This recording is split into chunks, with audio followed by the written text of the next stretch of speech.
ضربة جزاء للمنتخب التونسي، وكانت هنا ربما الغرابة.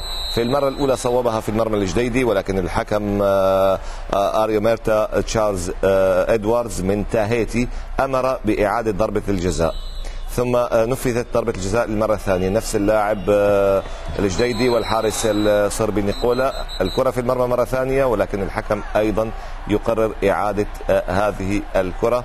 وهذه طبعا واقعة تحدث لأول مرة في تاريخ كرة القدم، وربما أن الحكم التاهيتي القادم من هذه الجزيرة السياحية في المحيط الهادئ بجانب أستراليا يريد أن يدخل التاريخ، وقد فعل ربما بطريقة خاطئة.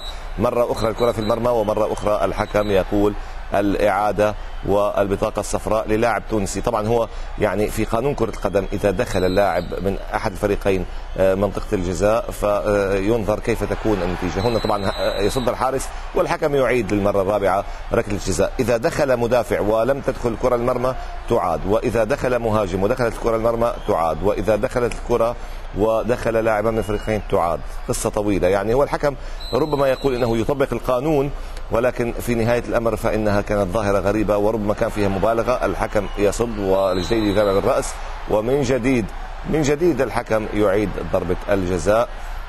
5 مرات أعاد تنفيذ ركلة الجزاء التي نفذت 6 مرات في المجموع.